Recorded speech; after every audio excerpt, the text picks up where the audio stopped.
Hello tout le monde, aujourd'hui je suis ravie de vous retrouver pour cette nouvelle vidéo afin d'aborder un sujet pour lequel vous avez tous voté en majorité, mais avant je souhaitais faire un petit point. Comme vous avez sans doute pu le constater, je suis de moins en moins présente, en tout cas sur ma chaîne publique, parce que tout simplement je me consacre à l'ouverture de mon programme officiel qui aura lieu bien évidemment sur mon site internet officiel également. Je me consacre notamment au pré-programme, bien qu'il se passe sur YouTube. Rappelez-vous, l'année dernière, j'ai donc ouvert ce pré-programme, un tarif abordable qui n'est bien évidemment qu'un avant-goût de ce qui se passera dans le programme officiel.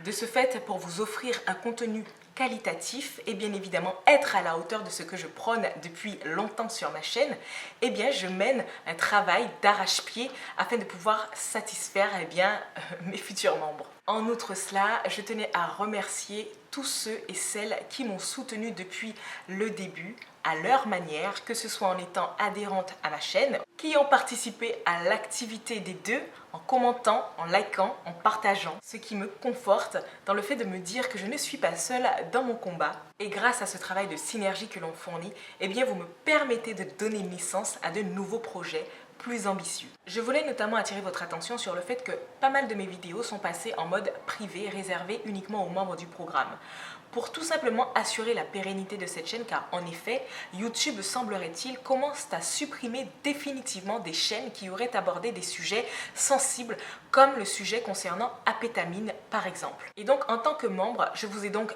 répertorié toutes les vidéos qui vous sont dédiées, notamment l'une de mes recettes fortifiantes et d'autres vidéos et sujets sensibles que je réserve à un cercle plus privé. Je vous laisse comme d'habitude prendre connaissance des informations en barre d'infos et nous on va pouvoir continuer avec le sujet du jour qui n'est autre que le lavage à l'huile. En effet, j'ai reçu de nombreux messages venant de vous me demandant de proposer ce sujet en sondage et pour être honnête avec vous, j'ai été assez longue avant de le proposer en sondage parce que tout simplement l'époque où je m'extasiais devant une nouvelle tendance capillaire est bien révolue. Néanmoins, comme précisé dans l'une de mes précédentes vidéos, je me débrouille toujours, quel que soit le sujet, pour chercher à apprendre plus que ce que je ne sais déjà.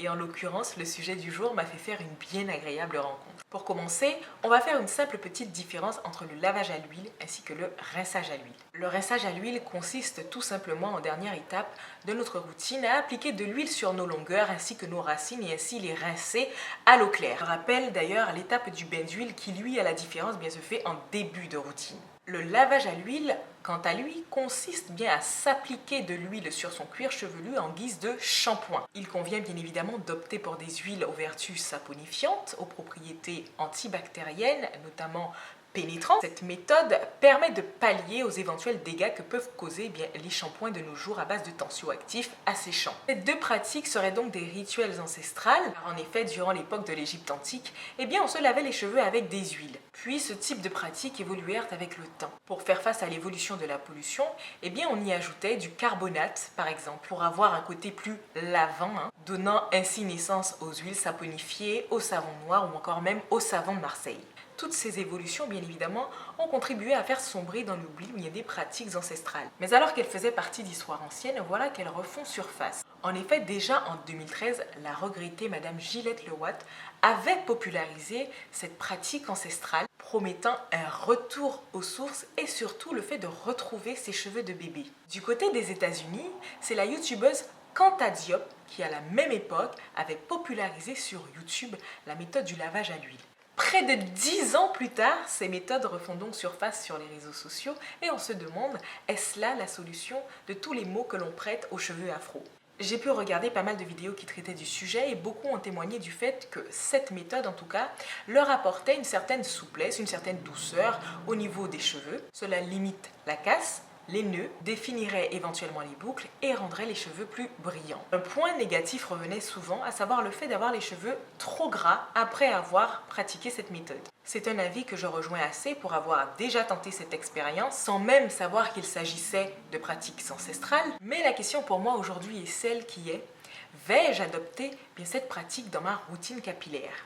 Eh bien, ma réponse est pas tout à fait. Je pourrais m'en inspirer, mais pas l'inclure dans mes rituels de beauté, de la même manière que les ancêtres le faisaient. Premièrement parce que nous vivons dans une époque où le degré de pollution est largement supérieur qu'à celle de nos ancêtres. Et donc pour faire face aux dépôts et aux éventuels résidus engendrés par celle-ci, il faut bien plus que des huiles pour pouvoir laver le cuir chevelu, et ce même si on agrémente tout cela avec un jaune d'œuf.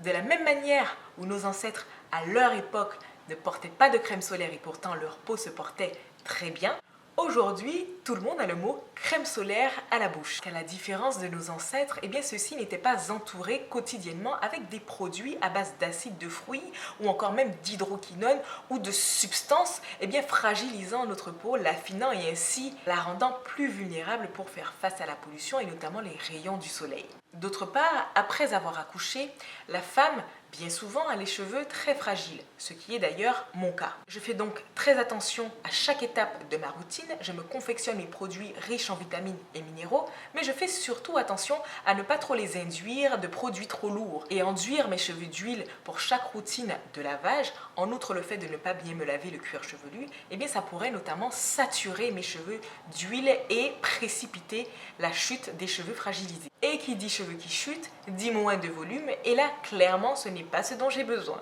Et d'ailleurs, dans le programme Bibioli réservé aux membres spéciaux maman, nous allons donc voir quelle est ma procédure pour pouvoir bien m'occuper de mes cheveux après ma grossesse.